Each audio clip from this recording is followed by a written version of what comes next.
Virtual reality. It's not just the future of flight training. It's real, it's here now, and it is great. Today you'll hear me as I was flying in Loft Dynamics' new certified full-motion helicopter simulator for the Airbus H125. They also have one for the Robinson R22. Both use virtual reality, and they're a fraction of the cost of typical full-motion simulators. This will revolutionize flight training for helicopters and fixed-wing aircraft, so please stick around and hear what it was like. Hello again, and welcome to Aviation News Talk, where we talk general aviation. My name is Max Trescott. I've been flying for 50 years. I'm the author of several books and the 2008 National Flight Instructor of the Year. And my mission is to help you become the safest possible pilot. Last week in episode 337, we talked about human factors and how a heavy pilot workload resulted in the crash of Yeti Airlines Flight 691 in Nepal in 2023. So if you didn't hear that episode, you may want to check it out at aviationnewstalk.com/337. And if you're new to the show, welcome. Glad that you found us. Now, I hope you'll come back next week, and to guarantee that you do, take a moment right now and touch either the subscribe key, or if you're using the Apple Podcast app or the Spotify app, the follow key, so that next week's episode is downloaded for free. But first, let me remind you that this is a listener-supported show, and that we have several ways you can show your love and support. Just go out to our new support page at aviationnewstalk.com/support, where you'll find links to support the show via Patreon, PayPal, Venmo, and Zelle. And when you make a donation, I'll read your name on the show. Coming up in the news for the week of July 8th, 2024, a chipmunk crashes in Australia, and we'll tell you why. The Pegasus flying car is coming to the U.S., and a nurse driving to work renders aid after an airplane hits her truck. All this and more, and the news starts now. From atsb.gov.au, chipmunk crashes in Australia. The preliminary report says that on the afternoon of April 26, 2024, the pilot of a DHC-1 Mk-22 Chipmunk commenced taxi for takeoff at Jandakot Airport, Western Australia, for a private flight. The weather was clear. A witness on the southern apron took photographs of the aircraft taxiing by, which show the engine cowl latches on the left side were oriented vertically. To be closed, they'd have to be oriented horizontally. The pilot continued to taxi to the end of runway 24 left and was given clearance to take off. Camera footage recorded the aircraft commencing its takeoff roll, becoming airborne about halfway down the runway's length. One witness, located at the run-up bay, recalled seeing something flapping on the aircraft during the takeoff. Witnesses in a nearby building looking through a window observed the aircraft roll to the left at a low height near the end of the runway. There were no reports of an abnormal engine sound. The pilot made a radio call calling "Mayday, Mayday, Mayday." Camera footage showed the aircraft's bank angle increasing and the aircraft descending before colliding with terrain. A camera at a building about 180 meters to the southeast recorded the engine cowling on the left side opening and closing in the seconds prior to the aircraft's collision with terrain. At the time of the accident, the pilot, age 73, had accumulated about 330 hours total. And while we don't know why the engine cowling was loose, it does highlight the need to always do a thorough pre-flight. From paddleyourown.canoe.com, this is yet another story of a ground worker being sucked into an engine, and the reason why is worth noting for all pilots. An airport ground worker has been killed in Iran in an accident when they were sucked into the engine of a Boeing 737 undergoing routine maintenance. According to Iranian authorities, engineers were carrying out work on the engines with them still running when one of the ground workers stepped into the danger zone surrounding the engine. The suction power of the engine was powerful enough to sweep the engineer off his feet and into the engine. The engineers were carrying out a test run of the engine at the time of the accident, so they would have been going at quite a high speed. A safety perimeter had been set up around the engine, and engineers were instructed not to step within this area. It's been reported that the deceased engineer realized that he had forgotten a tool in the vicinity of the engine and stepped into the danger zone to retrieve the tool when he was sucked into the fans. Now, I highlight this as sometimes pilots and passengers have been careless around propellers and have been injured or killed, so we have to be mindful of dangers on the ground as well as those in the air. Now, sadly, we have two fatal accidents that occurred on the 4th of July, including a student pilot solo, which hits a little close to home as it occurred at Lock Haven, an airport that I flew to solo as a student pilot. From CBSNews.com, a 17-year-old girl who was killed when the small plane she was piloting crashed in central PA on the 4th of July is being remembered by those who knew her. Maisie Bittler died when her plane crashed in Lock Haven last week. According to the FAA, the Cessna 172 crashed in a wooded area around 10:30 a.m. Bittler was pronounced dead at the scene. Now, I've read elsewhere that this was her second solo flight and that she had about 22 hours of total time. Her obituary said that she died pursuing her dream of being a pilot and doing the things she loved most. The teenager known as Bean was a recent high school graduate. She was inducted into the National Honor Society and played in the high school band. Her driving passion was aeronautics. She had achieved the rank of captain/first lieutenant in the CAP and was a member of the Piper Composite Squadron. Now I've looked at the accident data, and it appeared that she departed from Williamsport, flew to Lock Haven, and entered on a left downwind to runway 9 left. The ADS-B data ends just short of the runway. However, the crash occurred on the left crosswind, indicating that she either did a landing or a low approach or a touch and go. One local TV station has a video of a Cessna at treetop level that appears to be the accident aircraft, and the flaps are down. Now, this was an older 172N model with a carbureted engine, so carburetor ice is one possibility, and we'll be talking about a carb ice accident in a few minutes. From jhnewsandguide.com, game bird crashed during an aerobatic maneuver into Palisades Reservoir near Alpine, Wyoming. A small airplane crashed into the reservoir about 5:20 p.m. on the 4th of July. Daniel Perez was with 3 other friends when he saw the small plane nosedive into the reservoir. He told the Jackson Hole Daily that prior to the crash, he and others were watching 2 planes perform in the air above the water and described what he thought looked like a planned air show. It was really cool, he said. A couple of minutes later, he said he saw one of the planes hit the water with a huge splash. He said the reservoir was crowded for the 4th of July and that he had counted about 30 boats on the water after the plane had crashed. He said that the plane crashed about a mile from shore and there were no boats in the area of the crash. The pilot has since been identified as Eden Shalev, 53, who was visiting from the Los Angeles area. Now, Eden was close friends with 3 people who I know, and I heard from all of them over the weekend. A bystander shot a video of the final maneuver, and it showed him doing a spin that lasted for 4 turns, and it shows he started to recover at the end. However, for reasons unknown, the recovery was not completed before he hit the water. And my thoughts are with his family and with our mutual friends, one of whom was actually present at the time of the accident.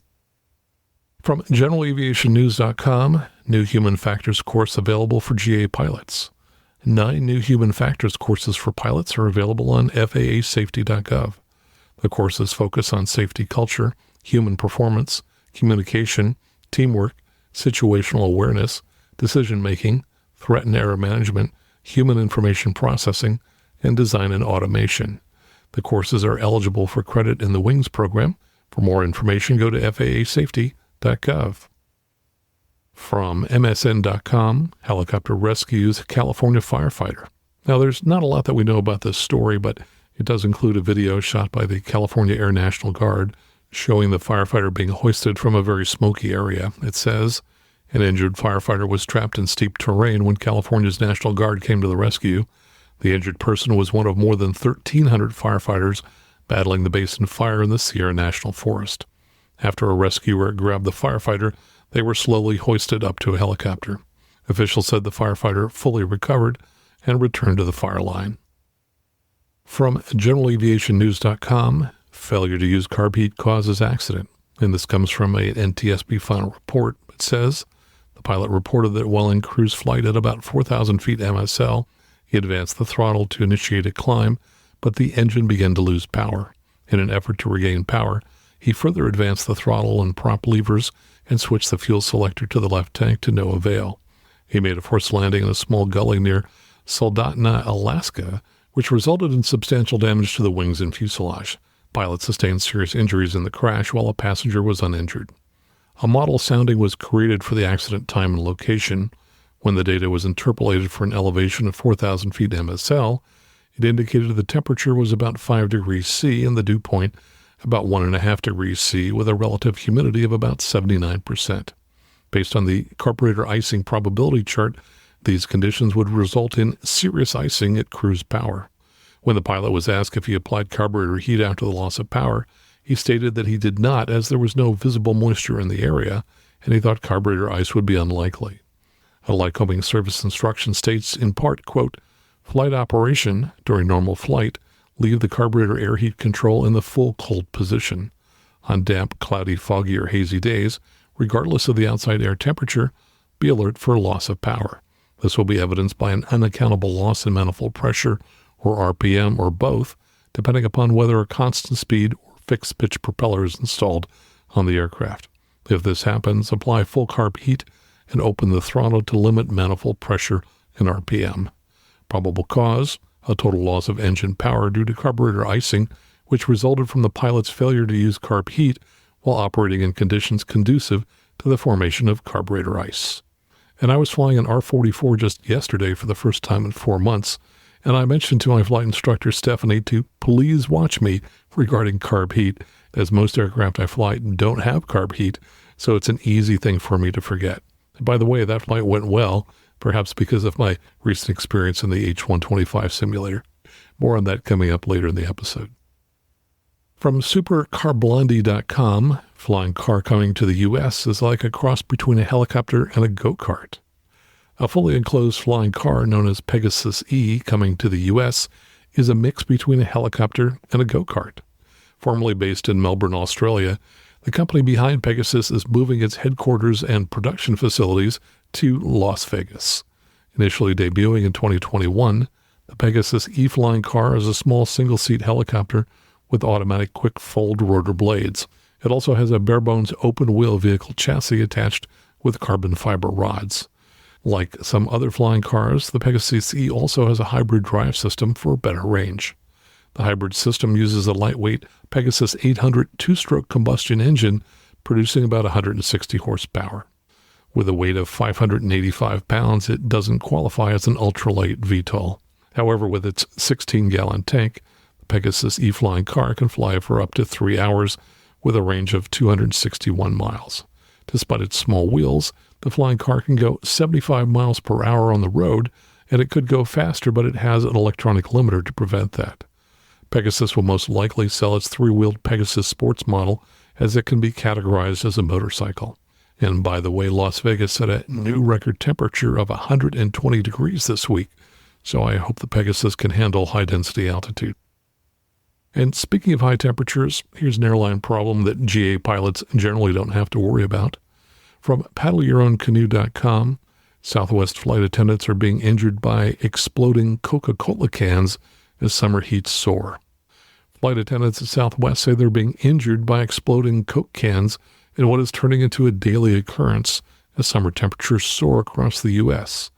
What might seem like a pretty unusual phenomena is reported a regular occurrence at Southwest, and the airline accepts that it has an issue with exploding drink cans, which it is now trying to address. In a special Facebook group for flight attendants, one Southwest crew member recently asked whether flight attendants at other airlines had similar experiences with exploding drink cans, but other members of the group were dumbfounded by the issue. One theory is that the issue of exploding cans is due to rising summer temperatures and the way the airline provisions its planes for the next flight. Most airlines use chilled drink carts, which are loaded and unloaded directly from an aircraft catering truck. Drink cans are kept cool within the cart, and dry ice is often used to keep temperatures cool. But Southwest has a slightly different way of loading new stock on its aircraft and doesn't use chilled drink carts. Instead, the airline simply delivers whatever drinks are required onto the countertop, and these are stored in stowage within the galley.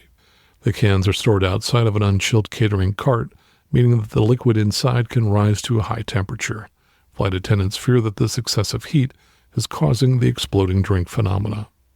Thankfully, Southwest is taking steps to stop the issue, but if you hear a bang on your next Southwest flight, it could be an exploding drink can. And finally, from WYMT.com, nurse helps pilot who crashed plane into her pickup truck after takeoff. A California woman is sharing her story after a plane crashed into her pickup truck. Dee Arata explains, "I can't believe I got hit by an airplane and survived." The 41-year-old who was behind the wheel said it's so unbelievable. Both Arata and the airplane pilot walked away with barely a scratch. Harada was driving from her home in Yuba City to her job in Roseville as a nurse. She deliberately takes the back roads and is used to seeing crop dusting planes in the field next to her, but not this close. She said, rather than just take the country roads, not have to worry about the traffic, not have to worry about some cars crashing into me, I never once thought you're going to have to watch for planes. They fly super low all the time. There have been times I've cringed because I thought they were going to hit the top of my truck. The FAA says the crop duster, a single-engine RC-3, clipped a fence, then hit Harada's truck while attempting to take off. Harada says once witnesses got her out of the truck where she was trapped, her nursing instincts kicked in and she checked on the pilot. He's like, "Are you okay?" she recalled. And we hugged, and he's like, "I'm so sorry." And I was like, "That's why it's an accident. Accidents happen. Call it good luck or bad luck. The odds of what happened are not lost on the single mother who's worked hard for her son." She said, "Honestly, I think it's a miracle that I'm still here." And I've seen the photos of her Ford F-150. They show a total vehicle that looks as if it had been T-boned on the driver's side. Lucky lady and lucky pilot. Coming up next, a few of my updates, including updates on 3 accidents we've talked about in the past. Then later you'll hear about my ride in the Loft Dynamics virtual reality helicopter simulator, all right here on the Aviation News Talk podcast.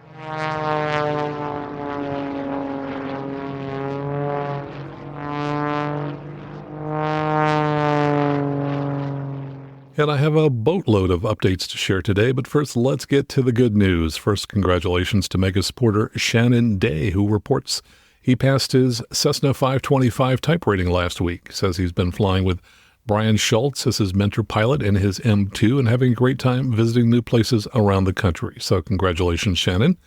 And congratulations to PayPal supporter Robert Darwin, who just soloed. He says, "I'm a private student based in the UK. I soloed this week, and I'm already utilizing some of the great advice from the podcast.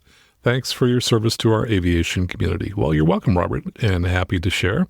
Speaking of sharing, let's get to our new Video of the Week segment. Now, there is a remarkable video that just surfaced of a Cessna 152 pilot who was nearly killed while flying in the mountains of Colorado on the 4th of July. The video was first posted on Facebook by Jason Dunn, an attorney who was hiking near the Continental Divide in the Rocky Mountains at Devil's Thumbs Pass. Now, the most complete article I've seen on this is in globalair.com, and I'll include a link to that in the show notes. And from there, you can reach the video. The article says, in part, a Cessna from a flight school buzzed so close to a Colorado mountain pass on Independence Day that it could have clipped the grass if it had been equipped with a mower. The pilot was able to recover and survive, and now apparently gets to talk to the FAA. The article in various places refers to it as a spin and as a stall, and in the FAA's comment, they said a single-engine 152 landed safely at its destination after it stalled and descended near Devil's Thumb, Colorado, around 12:30 p.m. local time on Thursday, July 4th. And that's not quite accurate. The event actually occurred a couple hours earlier at about 10:25 a.m. Mountain Time, and I've reviewed the video and also the ADS-B data, and I'm convinced it was not a stall and not a spin, but rather it was a canyon turn that included a descent that came exceptionally close to the ground. I ran the data through a simulator, and here's what I saw. The aircraft departed BJC, the Rocky Mountain Metro Airport, at about 9:49 a.m., and departed toward the southwest toward the Rocky Mountains. It then flew northwest into the mountains and was attempting to cross the Continental Divide at Devil's Thumb, which, according to Flight Global, has an elevation of 12,285 feet. Its final destination was Granby, Colorado, where the weather at the time was winds from the west at 280 at 13, temperature was 20, and altimeter was 3041, and the altimeter at Rocky Mountain Metro was 30.28. So let's split the difference and say the altimeter at Devil's Thumb was somewhere around 30.35. which means the reported ADS-B data is about 430 feet low, so the altitudes I'll give you are adjusted to reflect the approximate indicated altitude that the plane was at. The aircraft reached 12,500 feet about 10:09 a.m. Ground speed was 63 knots. It continued climbing, and 2 minutes later was at 13,200 feet and 62 knots. The altitude then varied, probably due to updrafts and downdrafts, but averaged around 13,000 feet, with a speed of about 70 knots, which is what it was doing at 10:18 a.m. By 10:25, it was at 12,280 feet and 55 knots because of the higher winds that you would expect as you get close to a mountain pass. Just to explain, wind accelerates through mountain passes and becomes faster the closer you get to the pass. That's the Venturi effect. A minute later, at 10:26, the aircraft began descending at about 350 feet per minute. That's as it got into the downdraft. And the speed was down to 40 to 50 knots. Half a minute later, the aircraft was down to 12,550 feet, descending at 500 feet per minute with a ground speed of 44 knots. 15 seconds later, the aircraft started a left turn. It was at 12,300 feet, so approximately level with the lowest spot in the pass, and descending at 550 feet per minute, and its ground speed during the turn was 38 knots. So it had a very strong headwind that had become a strong downdraft, which you would expect as you approach a mountain from the leeward side. The aircraft made a steep 180-degree turn, losing about 100 feet in the turn. But as it finished the turn, it lost another 400 feet, and its ground speed increased to nearly 100 knots. The video captured both the aircraft and its shadow on the ground. The turn looks like it was about a 60-degree bank, but the most remarkable thing is that the plane and its shadow were virtually merged together, indicating that the aircraft was just barely above the ground as it raced away from the ridge. So this pilot was about as close to getting killed as you can get. Global Air wrote, the owner of the company told us on Wednesday morning that he and his staff are trying to get in touch with the pilot who had rented the plane from the flight school after seeing the video for the first time on Tuesday night. The FAA is going to investigate, the owner said. The pilot performed a similar maneuver at Rollins Pass, another tight spot along the Continental Divide with an elevation of 11,660 feet. Meanwhile, the guys who rented out the plane are still trying to wrap their heads around it all. Quote, obviously he's not going to be flying at our school again, the owner said. I'm glad that nobody got hurt. Glad the airplane didn't get damaged. And I think the best possible outcome from all of this will be if the FAA requires that pilot to get a lot of remedial training. And I will add that flying an underpowered airplane in the mountains is just not a great idea, especially when the winds are strong. Now here's a fun topic. It's all about stealing a helicopter.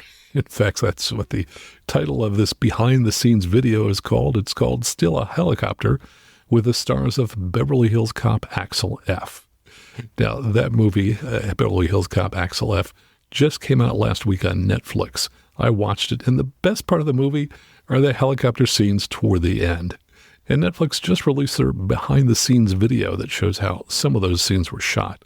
In the interview, stars Eddie Murphy, who plays Detective Axel Foley, and Joseph Gordon-Levitt, who plays Detective Bobby Abbott. And let me just quote from the video. Here's what they were saying as they were talking together about the show.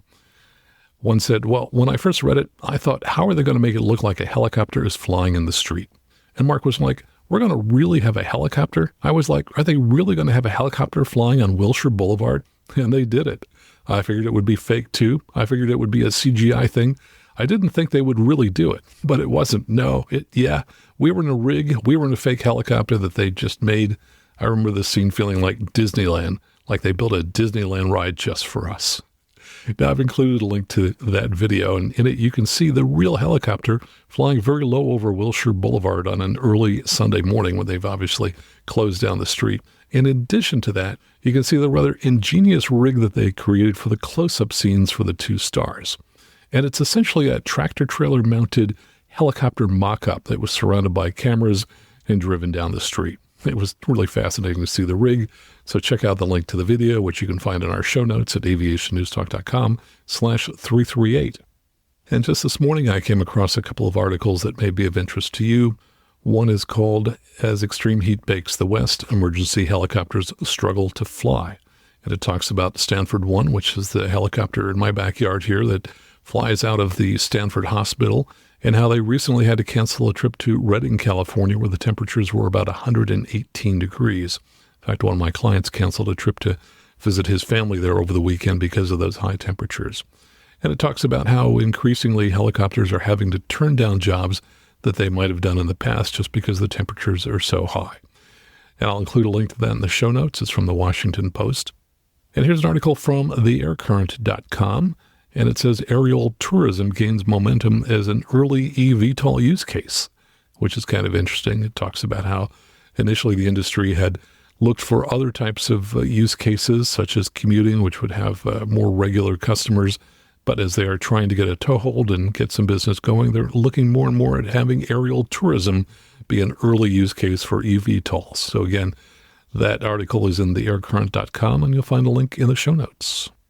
And here's a note from Mega supporter Christopher Cole. He says, I took the information about tow piloting more seriously after listening to episode 326.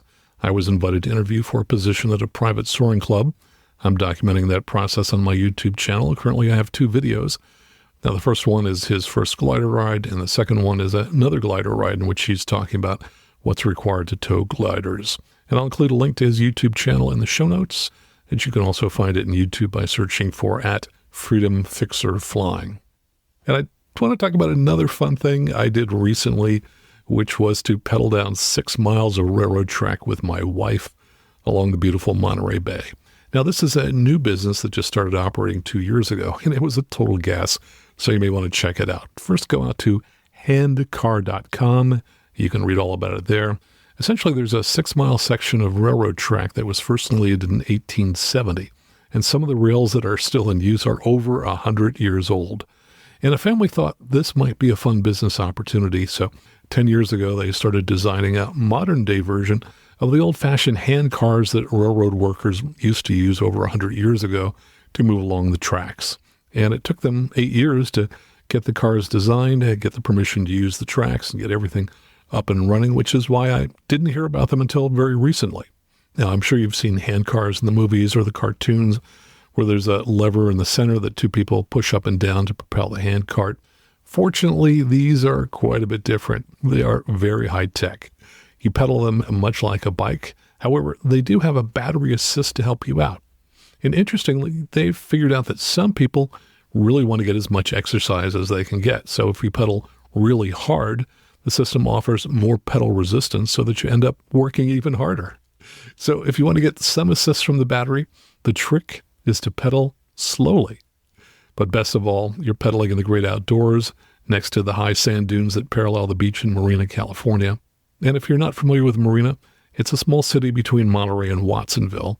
And if the name sounds slightly familiar, you may know it for its Marina Airport, KOAR, which was formerly part of Fort Ord. And it's now where Joby has done a lot of testing of their eVTOL aircraft. So if you're looking for a fun place to fly to, make your railcar reservations at handcar.com and fly into KOAR. And the airport's just about 3.5 miles away or 8 minutes by Uber. And if you go, tell Mason and his family that you heard about it on Aviation News Talk. And by the way, you may want to do this before October. The family told me that their lease on the rails ends at that time, and they're not sure if it will get renewed, as there's some talk of using that right away for something else. So do check it out. My wife and I had great fun pedaling the carts there recently. And here's some updates on some accidents that we've talked about recently where we've gotten preliminary reports, so we know a little bit more about them. First is a crash of November 245 Tango, a Cessna 421 that diverted to Steamboat Springs, Colorado, then loitered north of the airport for about 18 minutes before returning to the airport and then doing a stall spin on the base leg. I mentioned at the time that we didn't know why the aircraft diverted and that it didn't appear to be an engine problem, as the aircraft didn't slow down when it diverted to Steamboat Springs. I also told you that I'd run the ADS-B data through a simulator and that it appeared to me that the aircraft was attempting to land straight into runway 14, but then realized it was too high and fast, turned 30 degrees to the right to make what appeared to be a somewhat irregular downwind leg to runway 32, but then it crashed on the base leg for runway 32. The preliminary report is out, and the information I gave you before is now confirmed to be essentially correct. Here's what more we learned from that report. Quote, the pilot reported a cylinder temperature issue and requested a divert to Steamboat Springs, Colorado. The airplane overflew the airport and requested a divert to Northern Colorado Regional Airport in Fort Collins, Loveland, Colorado. While flying toward FNL, the pilot reported to ATC that they had just lost the left engine, and ATC cleared the pilot back to Steamboat Springs for landing. An employee at the FBO at SBS was monitoring the Unicom frequency and reported that the pilot radioed a 4-mile final for runway 16, and shortly after reported on the base leg for runway 32. While on the base to final turn for runway 32, the airplane was observed by witnesses to enter a flat spiraling descent in impacted terrain. And I think the key takeaway is that it's easy to get tunnel vision and lose focus on the airspeed, especially when you're experiencing a heavy workload. This pilot was undoubtedly stressed by the engine issues, the unsuccessful attempt to land on 1.4, and by having to rapidly improvise to convert to a landing on 3.2. Last week, we talked about how, when under heavy workloads, people do task shedding and start ignoring or abandoning tasks they perceive as less critical to focus on those they deem more immediate.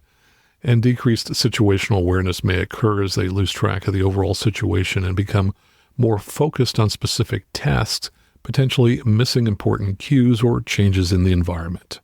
So we all need to remember that airspeed is life. Never lose track of it, especially in the traffic pattern.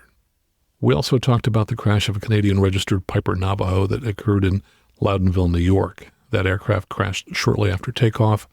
I also ran its ADS-B data through a simulator and told you that it had several momentary climbs as if one or more engines were intermittent.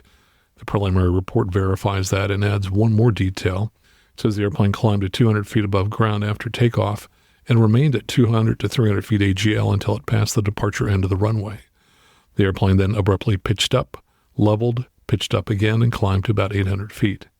The airplane then made a barrel roll, descended to 200 feet, turned left, and completed one or two 360-degree rolls before it descended to the ground.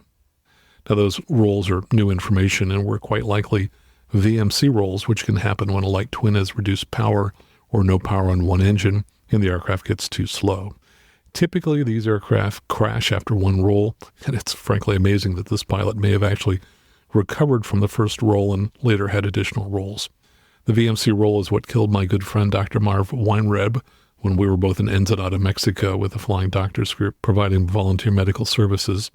The other new piece of information was that while the accident pilot had 1,800 hours of total time, she had just 22 hours of experience in make and model. We don't know how much multi-engine experience she had.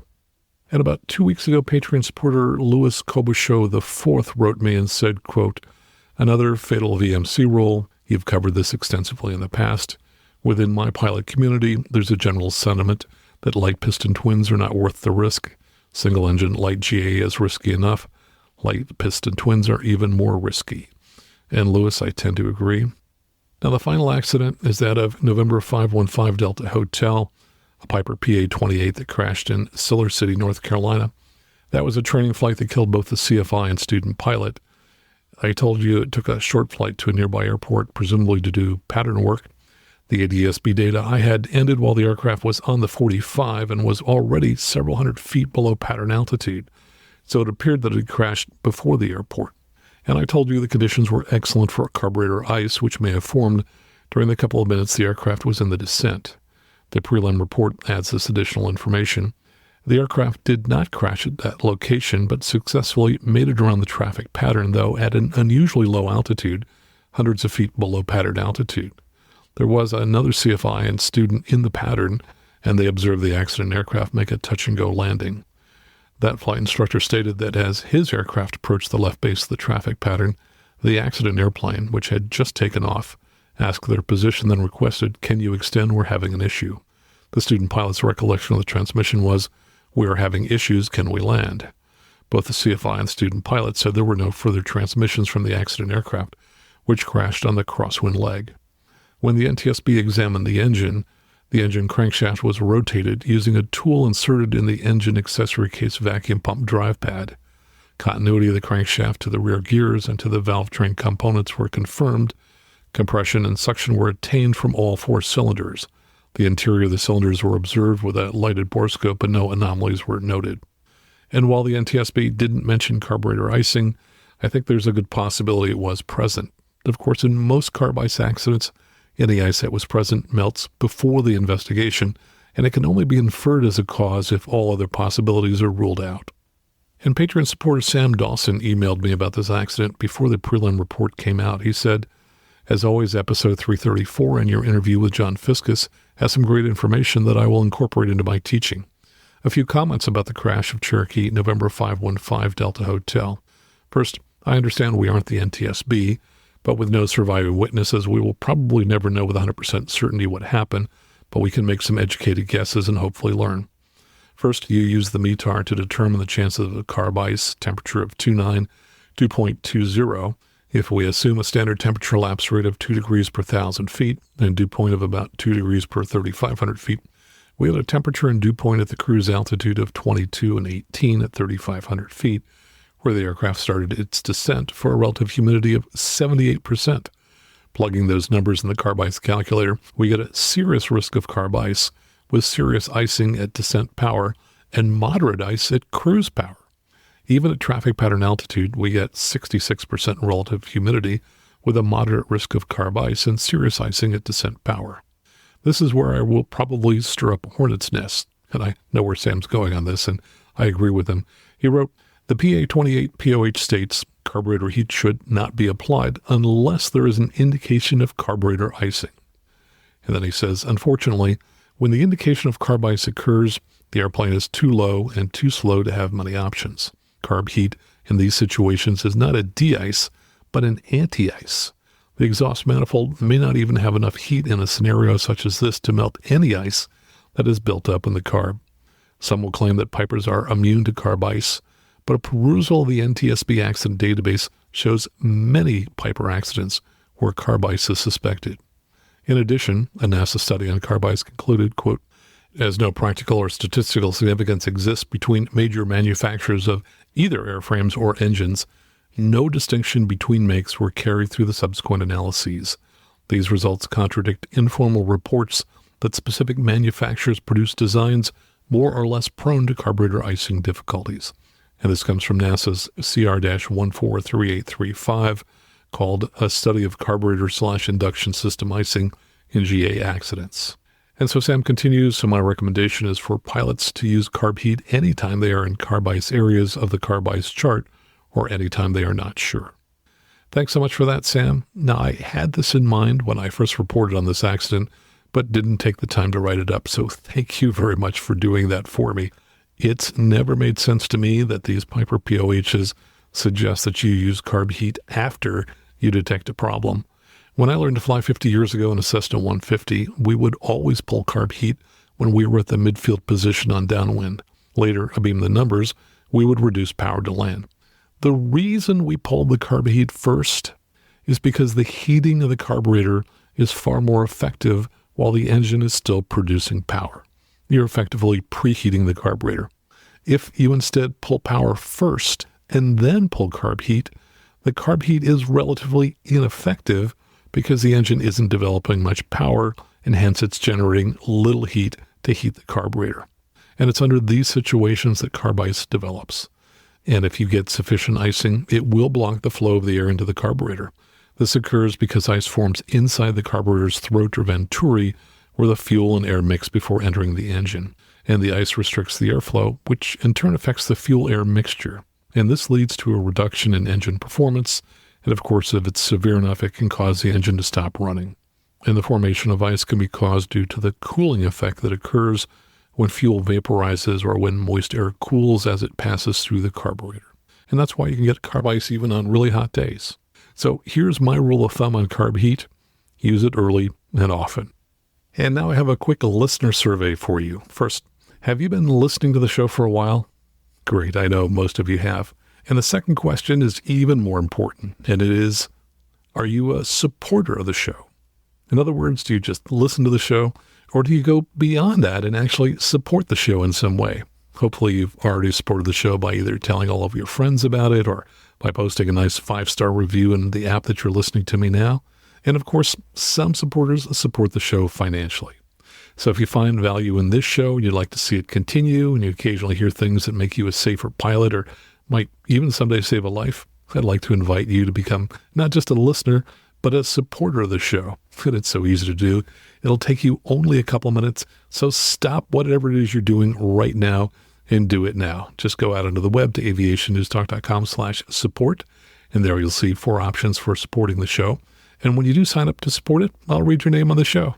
Thanks so very much. Now, since aviation is a small community, see if you know any of these supporters who've signed up in the last few days to support the show. First, we have a new mega supporter. These are the folks that donate $50 a month, and after 2 months, I send them a signed copy of one of my books. Our new mega supporter is Mike Woodward. Thanks so much, Mike, for editing your pledge up to the $50 a month level. We have 3 new patron supporters, including Jared Wilson, John Gaither Jr., and Robert McPherson. And we had a one-time donation via Venmo from Sunder Raj. Thanks so much for being supporters.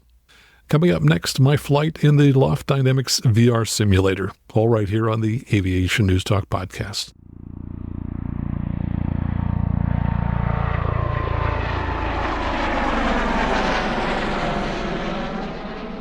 Last month, I visited 2 companies in the LA area that make helicopter-related products.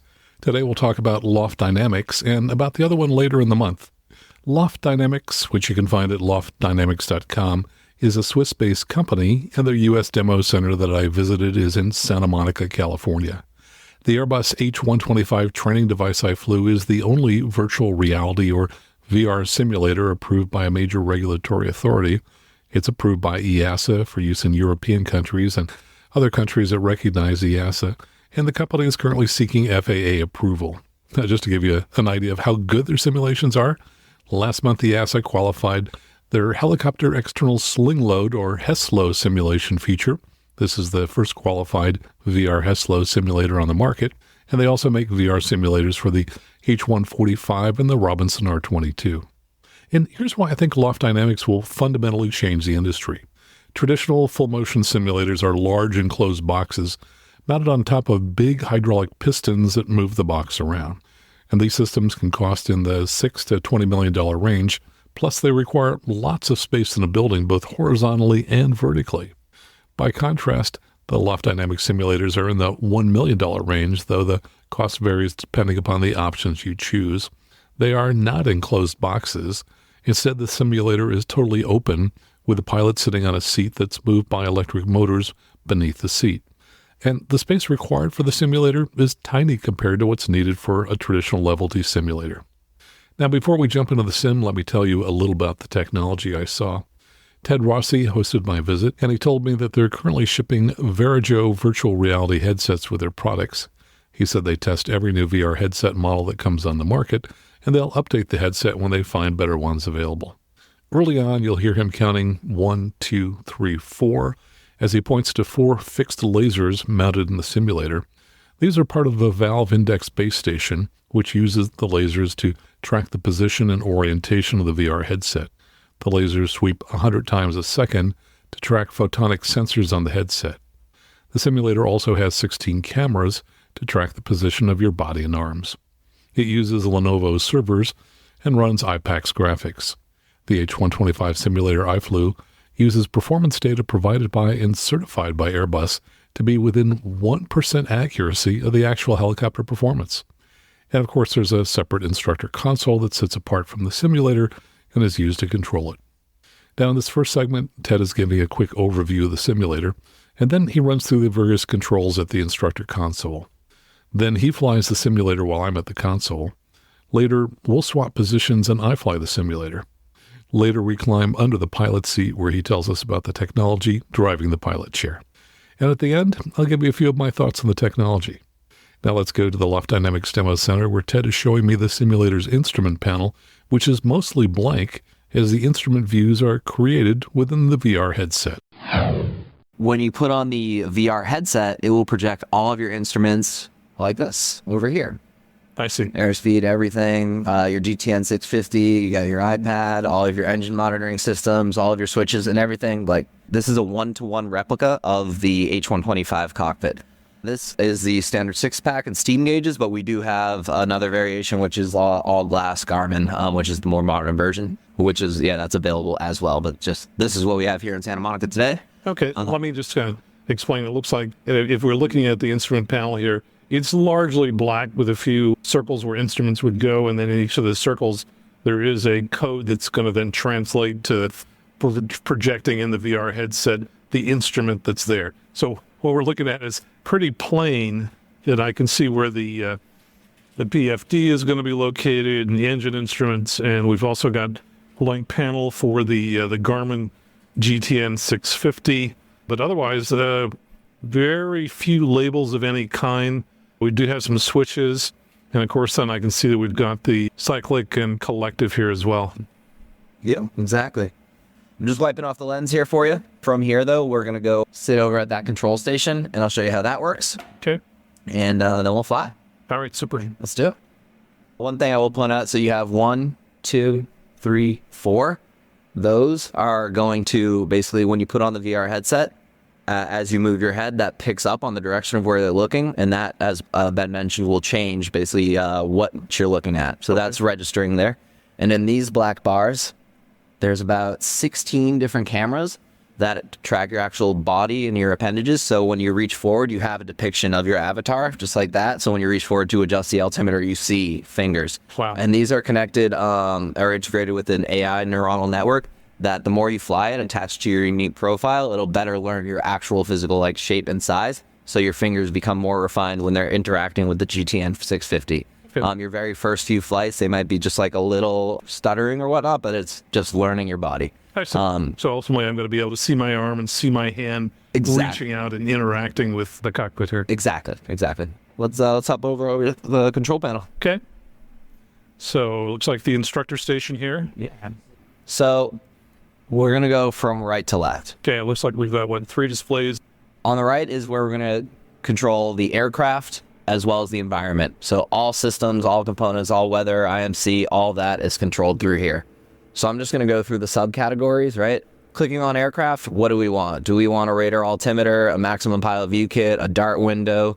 Actually, this simulator is the only one in the world that is able to integrate an external sling load into the helicopter training as well. You can choose your swing kit size, mirrors or not, etc. So this is the setup. Moving over, weight and balance. If I scroll in here and we add a passenger in the front left and we put them at maybe 180 pounds. So 2 things happen here. One, when I hit enter, you'll notice this guy's going to pop up. And also our CG moved towards the main rotor. If we put someone back right, CG's moving, back left, etc. And they start popping up in the actual simulator here. So I'm going to remove these guys. This one's 65 pounds. And it'll just be you flying. But so we control CG and everything here.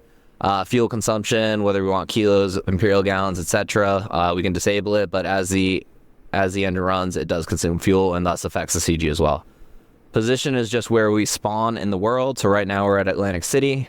View settings, I mentioned the distance between your pupils earlier. This is where I plug it in. So I'm 67 millimeters total cumulative. So that's aligned for my profile right now because the pilot is Theodore and the instructor is Theodore. We will make yours here, so you'll have your unique profile, because if you were to fly into my profile, then the whole avatar will be all skewed. Date and time, let me just zoom out a little bit so we can change the position of the sun. You'll notice the clouds are moving, the shadows are moving. If we can find the sun here, it goes up through the sky, etc. Moving along with weather, we can do any sort of wind, vertical, turbulence, severe, moderate, etc., direction, speed, and it's super user-friendly. So we want the wind speed to be 40 knots coming from, 270, and then it's going to start blowing, and you will feel that in there. Visibility settings, you can choose different layers of clouds. So for IMC training, this is extremely valuable. You can set a layer to start at 5,000 AGL and bring it down to 200 AGL, so you break out at minimums on an approach. Cloud type, cirrus, etc., thickness, density, etc. And then temperature pressure, so you can set it to standard or you can change it. And then for icing, rotor and airframe, if you set the temperature to 0 degrees or below and visibility to minus 500 meters, you can then induce icing anywhere from light, which will take 30 minutes to form to 100%, up to severe icing, which will take 1 minute to 100%, both airframe and rotor. Lighting is more runway and identifier stuff, some just within the environment. Surface condition will change as you fly. So if you're over concrete, you'll be on concrete. If it's grass or slippery and raining, the skids will act accordingly. Animations, we could put like a Cessna 172 coming at you. So animation, there's Cessna 172 in here, a linear collision path, aircraft, and then you can load that and have some traffic coming in. Malfunctions. This is all within the aircraft. So these are the subcategories: electrical, engine, warning lights, etc., and all of their components that are tied within. This is pulled directly from Airbus, the SimPack, and their systems, right? They give us all of this and we integrate it in here so we can fail anything we want.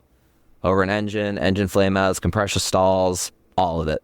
Moving along on your annunciation panel, right, you could turn on a warning light, right, a battery, and just see if the pilot in there looks over, because this screen, the far left, we haven't got to, is where the actual pilot is looking in the world.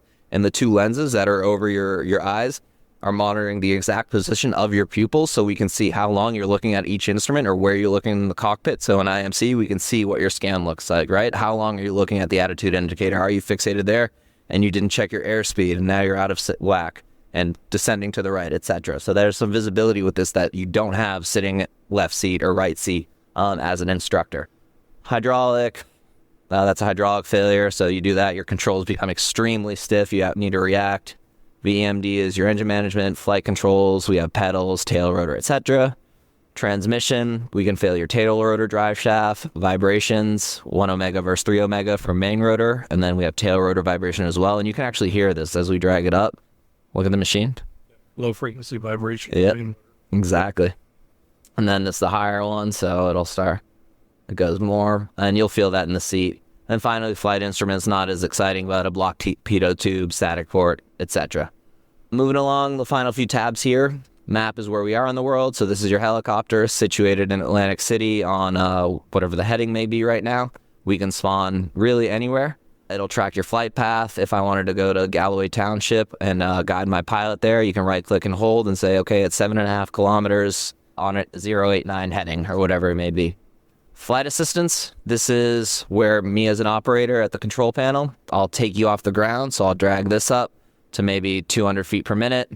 I'll get you rolling down the runway by dragging ground speed over to maybe 80 knots or just clicking and saying 80 knots.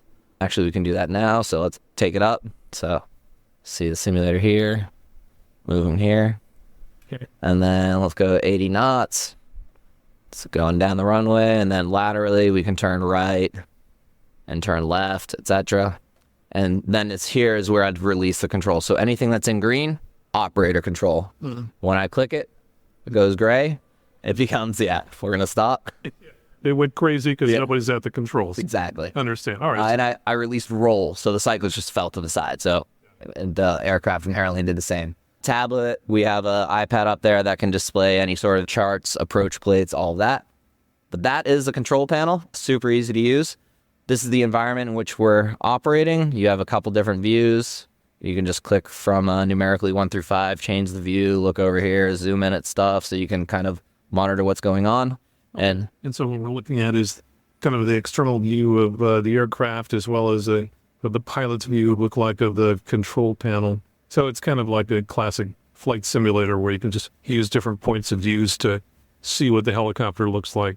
So that's our middle screen here. So what do we have on the far left display? The far left, when you initiate the simulation and the user has the head-mounted display on, it's going to show where they're looking. That lens being depicted there is going to be the left lens. You can choose left or right, so you can basically just follow their head movements. And within that head-mounted display, the two lenses over the pupils are tracking exactly. And there's data that we're collecting. You can show graphically or visualize it exactly where your student or pilot was looking for their scan or throughout their whole session. Sure. The whole sessions are able to be recorded. So upon completion, if it was recorded, you can hit replay right here. And you can replay each screen and run game tape, essentially, and review, which is a really fun feature to be able to have access to. So that's the operator table.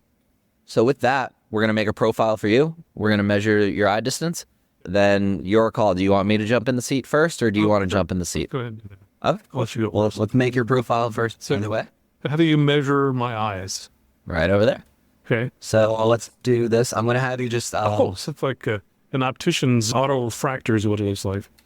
All you're going to do is look in here, kind of hold it, and look towards me. I'm going to look in the other end, and then I'm just going to slide these little bars. Can stare at the... Release. There you go. Right. Then we take that and put it in here, and then your profile is basically done.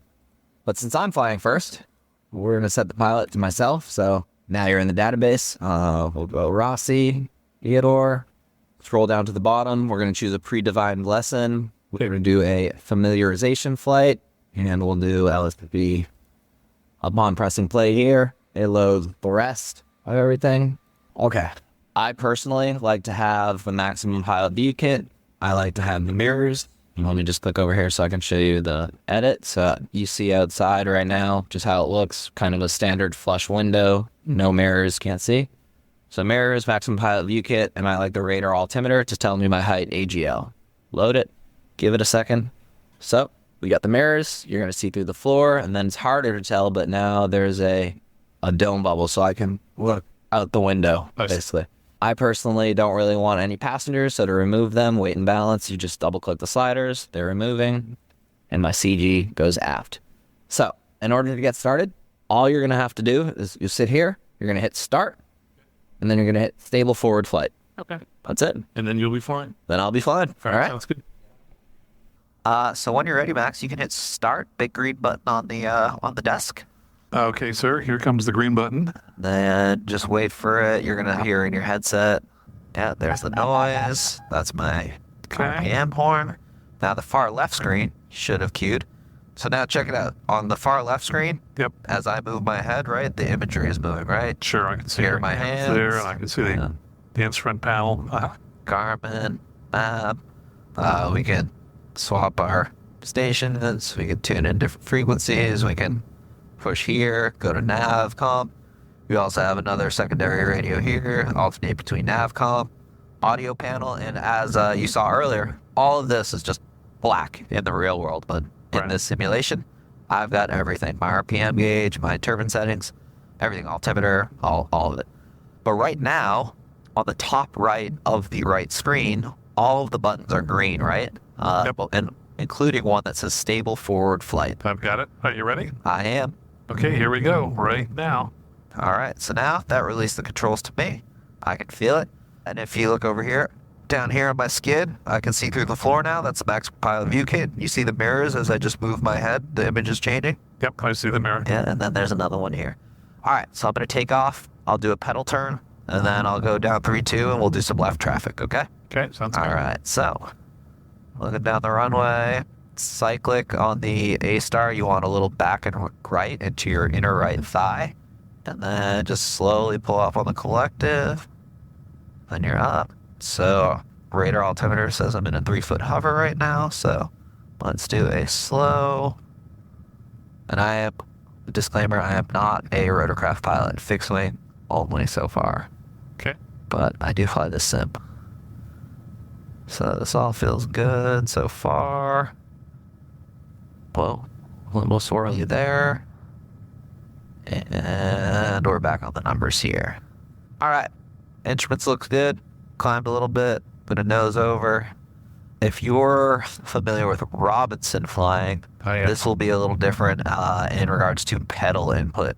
You need right pedal to offset the torque effect here as opposed to left. So just like a single engine aircraft, right pedal on when you pull power. So we're at 100 knots here, or 90 knots. I'm going to pull up, climb up, and traffic's clear. We're going to make left traffic. Okay, we're going to turn on the iPad. Oh, and here's approach plane. All right, so we got the runway in sight.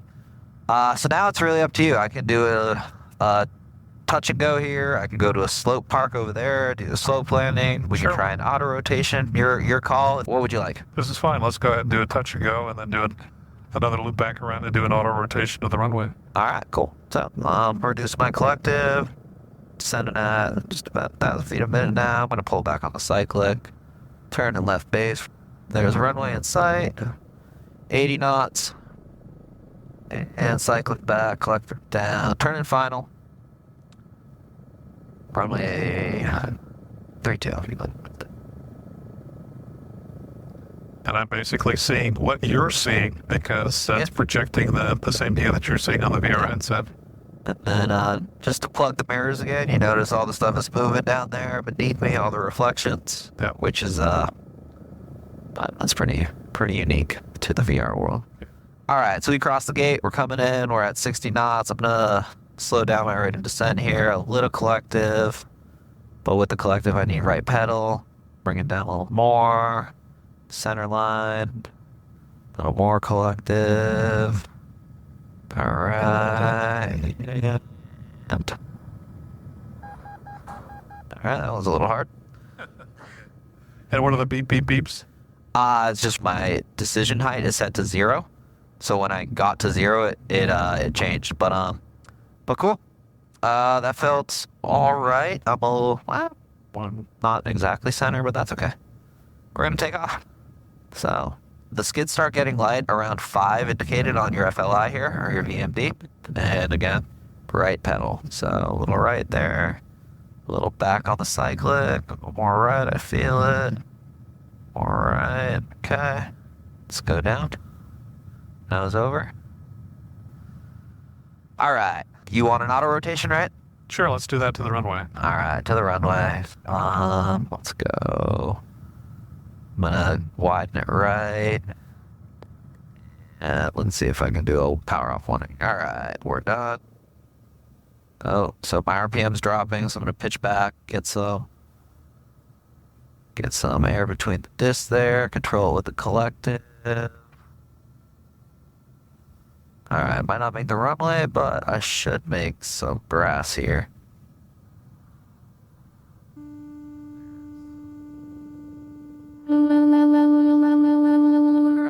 Grass. Aircraft's pretty reusable, so now that's the RPM horn. We can turn that off. I'm going to switch the collective back to flight. Once this goes past the yellow, I'm going to turn the horn back on. I just don't feel like having it yell at me at the moment. Horn, back on. Okay, cool. There's a slope park there. There's a helipad behind me.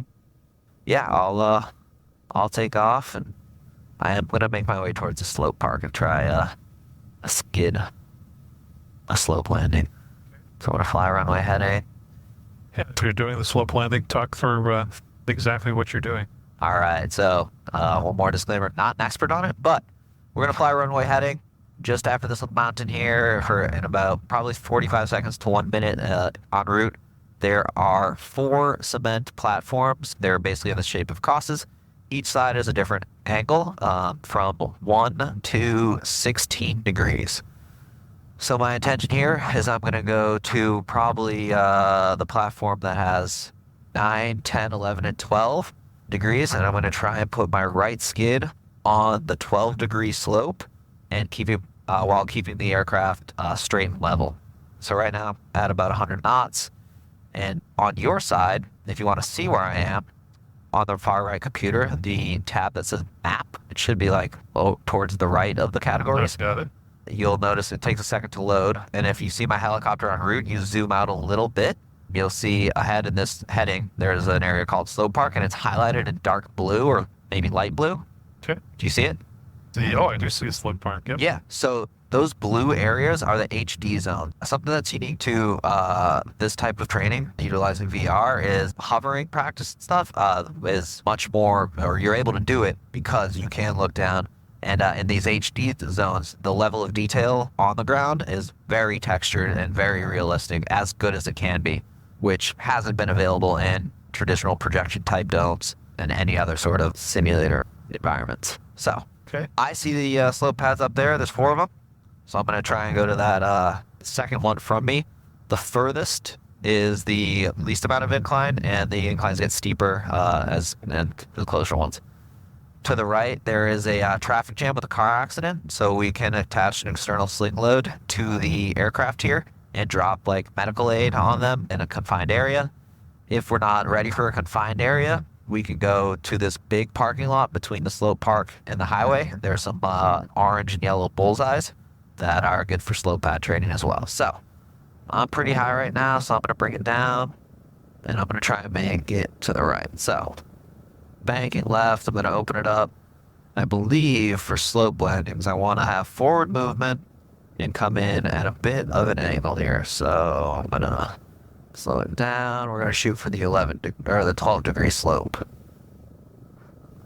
Just keeping it in sight the whole time.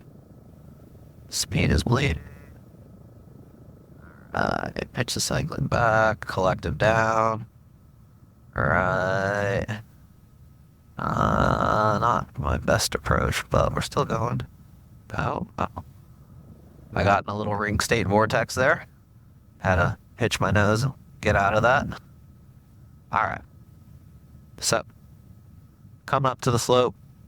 I am not that proficient at this, so this might be kind of sloppy. If it is, you just pull the collective up and get on out of here. But we're over the slope. On the control panel, you'll see a ground effect integrity, a sliding scale bar. I am 4 feet. All right, there's one. Skid is on. And let's just get it centered. All right, cool. So I'm just going to take off and go back to the runway. Sure. All right. While I'm climbing back up, I am going to send it back to the runway down here.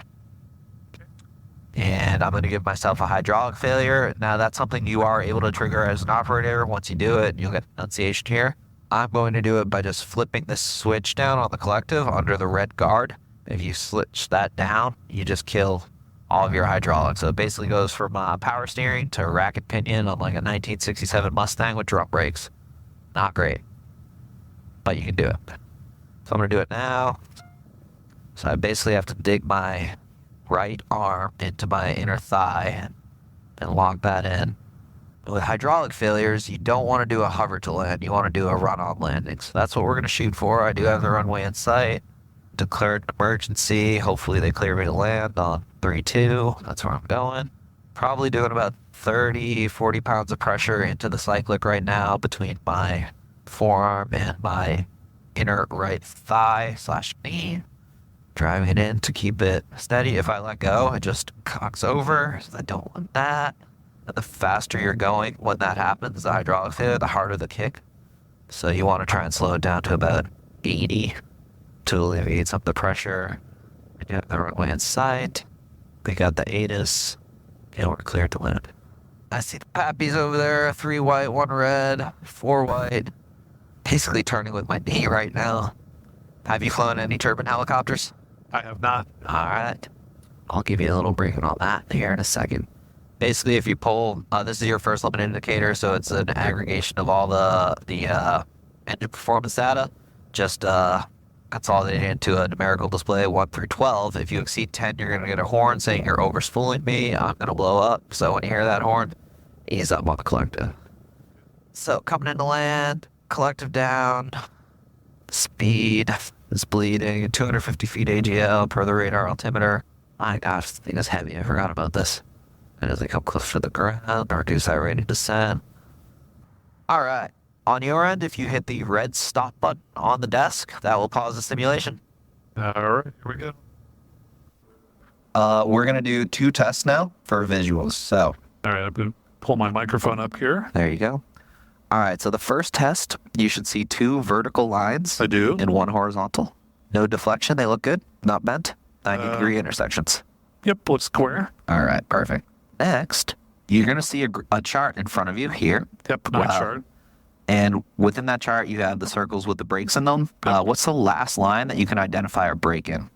Let's see. So for sure I can see the 0.32 line. Okay. With the 0.46, the left one is up, so I can see that. Now I can see the 0.5 line. I've got several of those. All right. The 0.63, I can barely make out some of those. That's fine. Far right 0.5. one is up. We want 0.5 or better, so you got the 0.5. Sounds good. So you passed the first test. Super. All right, so it's going black. I'm going to hit start on the simulation. Okay. And I have been recording this whole time. Do you just want me to record everything? Yeah, please. All right, cool. All right, I'm hitting start now. Cool. Yep, Okay. good to go. You should see your scenery here. I do. Welcome to Bern, Switzerland. Okay. So I'm not familiar with the 125. Does the rotor go in the same direction as the R44? Nope. It's opposite, so you're going to need So right pedal. Everything I know is opposite. Okay. This should be fun. Conceptually, it's the same, though. You just keep the fuselage going straight. If it Yep. pivots left, right pedal. Pivots right, right pedal. Or, sorry, opposite. Yep. Sounds good. If you'd like, though, just for the sake of the video here, give us a little wave. Your avatar in our thing Oh, is going to sure. wave Okay, to you. here we go. There you There's go. my hand. Wow. Okay. Yeah. Cool. Yeah. All right.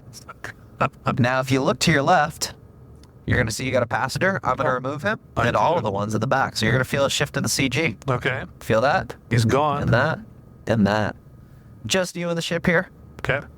When you're ready, I'll take you off the ground, put you into a hover, Okay. and then we'll get you rolling down the runway, all right? Sounds good. All right. You good? All set.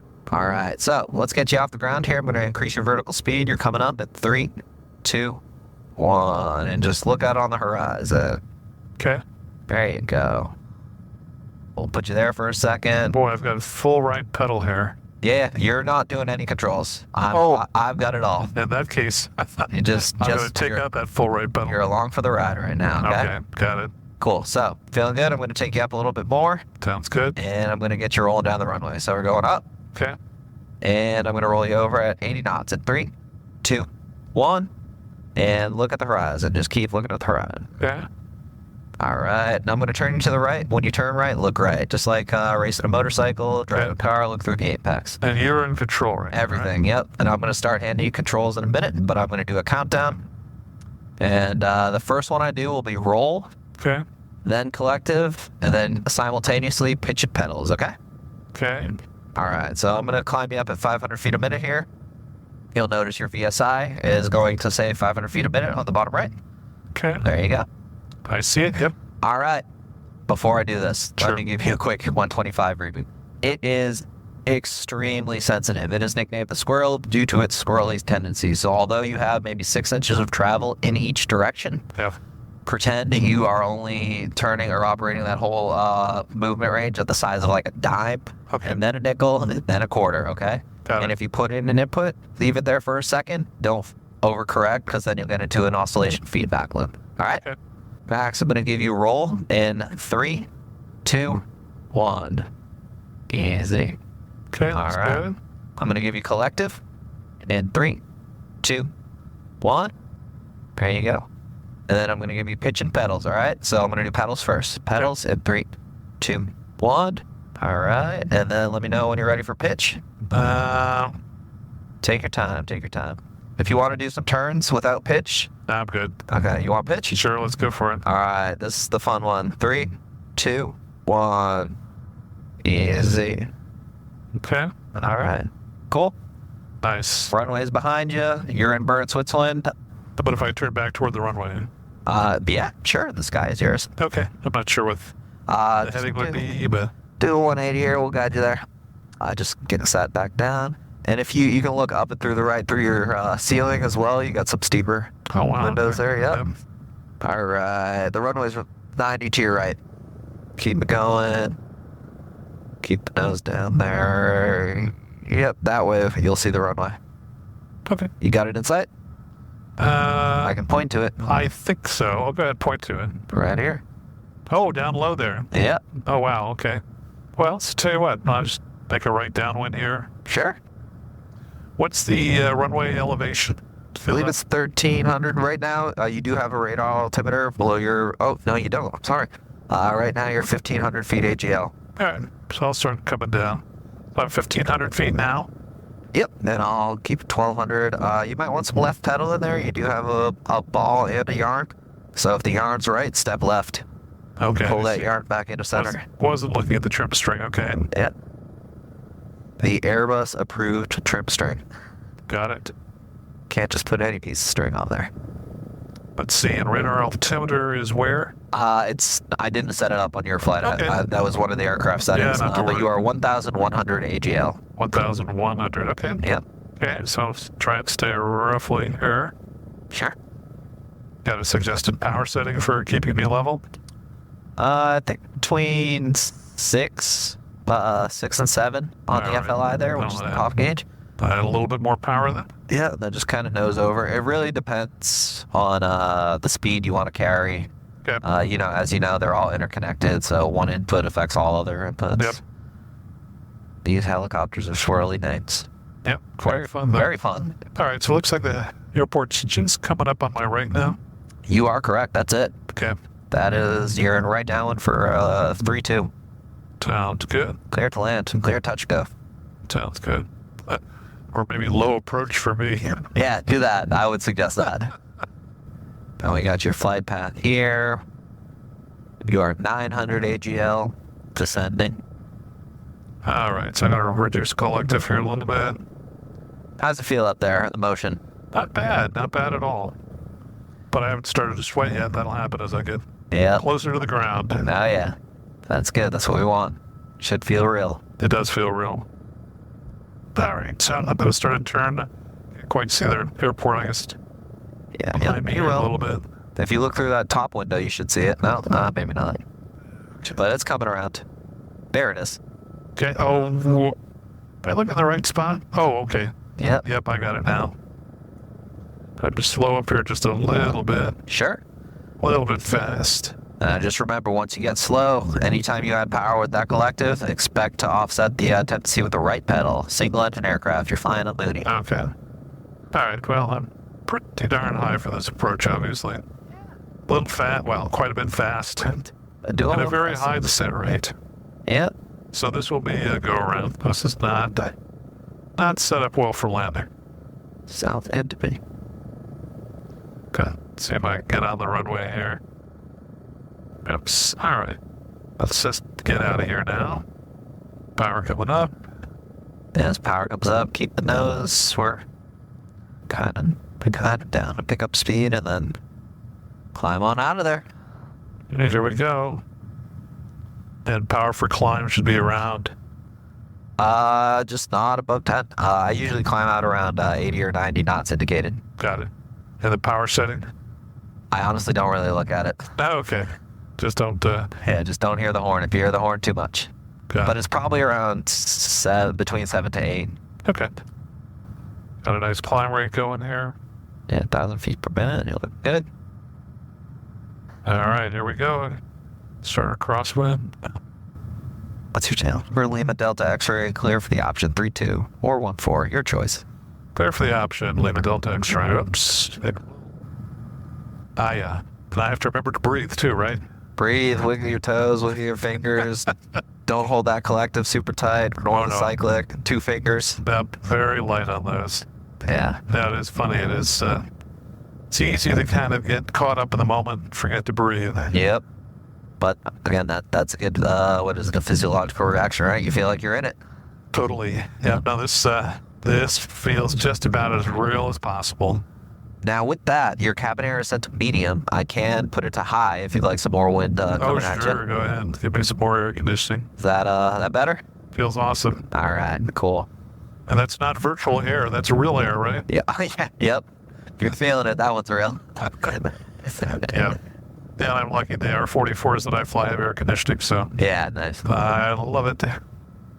All right, so into the runway, it looks like. All right, so we're coming down. You are 670 AGL. Okay. I'll just give you hundreds. 6. Well, 515. Still on 520. Oh, I'm closer than I want to be. All right, so we just have to get this slowed up. Yeah. Check the trip strength. Trip strength, does that matter? I mean, you're slipping right now. I basically. know. Thank you. That is something I have not been paying attention to here, so. Slipping, skidding. Bouncing getting better. 430. 400. All right. We try to get this load up a little bit here. There you go. Turn on final 50, so we're much better. Clear for the option 32. Speed before. And I've got 50. Need a little bit more power coming in here. Oh yeah, high descent rate max.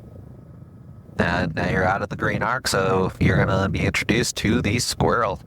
Okay. Okay, I got 30 knots. 120 300 feet AGL. per minute, just kind of walking it forward. Trying to get back on the center line here. 30, 100. 300. 75. 60. We got some crosswind here, or is this just my lousy flying? Just you. 40. I was afraid of that. All right, so we're getting back on the center line here. 24. Whoops. Back on the Easy. center line. This is the... Whoa, here's where it gets squirrely, huh? Yep. All right, so I'm just going to come to a, whoa, hover here, I think. Yeah. Right pedal. Easy inputs. Yep. 9. Just let the Ooh, collective down whoops. slowly. Slower. No, I'm just going to go around here. Yeah, perfect. All right, super. Well, so I Now you know the squirrel. did it better on my speed and approach, so that worked out better. All right. Well, let's see. I saw on your screen that you have the Bouchard auto rotation on there. Yeah. Now, the machine can't do that automatically, right? That's just a profile that somebody would follow? No, the machine can't do it.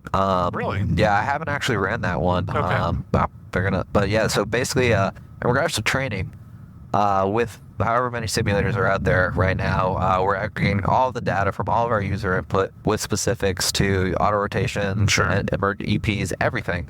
Right. And whoever is basically executing them the most professionally or safest, we're able to run that back and have students or pilots shadow those movements on the controls. So this is the collective pedals.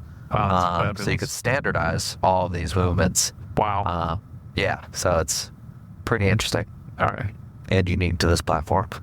Now, are you able to do that with a standard auto rotation? Yeah, everything.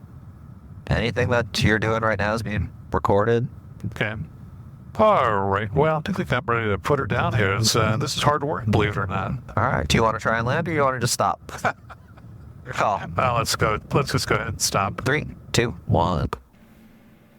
Okay, so we're down underneath the simulator here, and I see lots of push rods and motors and so on. Tell us what we've got down here. Absolutely. So we have 6 electric motors connected to 6 push rods. Each push rod has 3 separate security seals that we inspect during our pre-flight as we start our day, or as I start my day.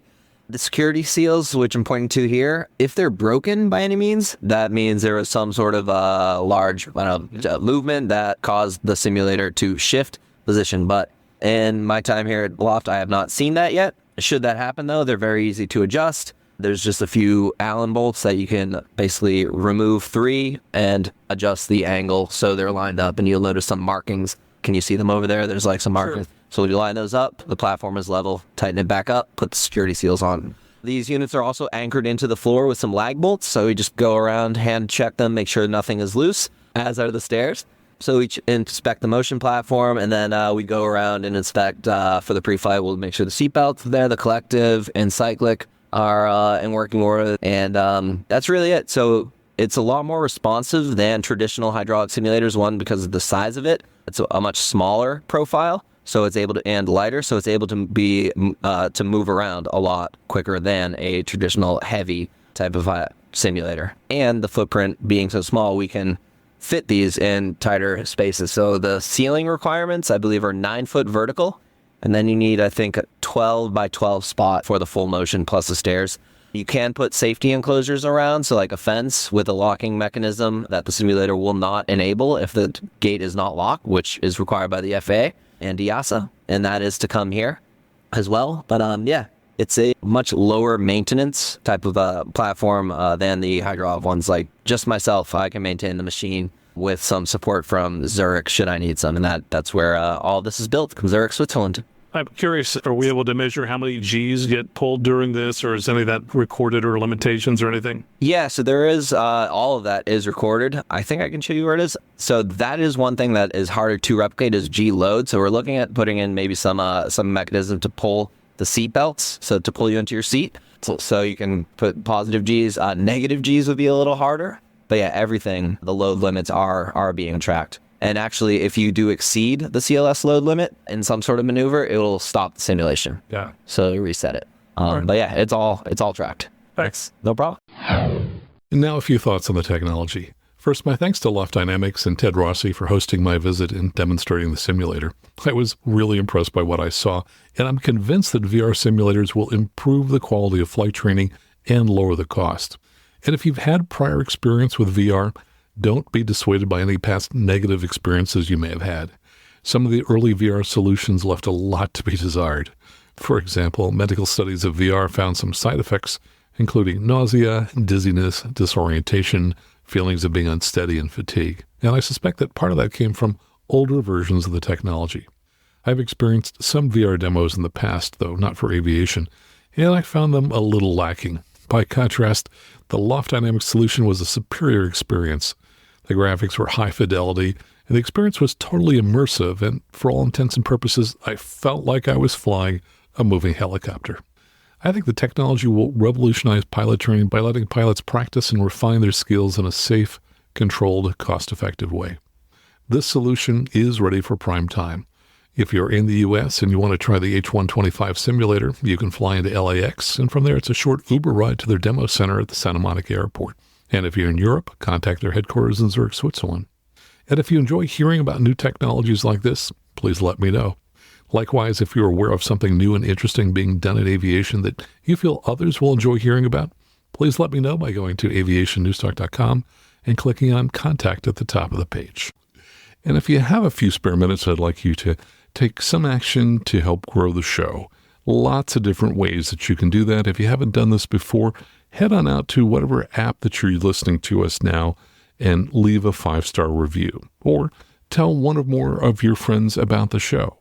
And of course, you can also support the show financially by going out to aviationnewstalk.com/support. And if you're in the market for a new headset, please consider buying one of my favorite headsets, the Lightspeed headsets. And if you do that, they'll make a donation to help support the show, but only if you first go out to aviationnewstalk.com/Lightspeed and click on one of those links to get to their website. Thanks so much for your support in whatever way you support the show. So until next time, fly safely, have fun, and keep the blue side up. And remember, you can always go around. You can always go around. If it don't look right coming down, don't wait until your side's baby sliding upside down. You can always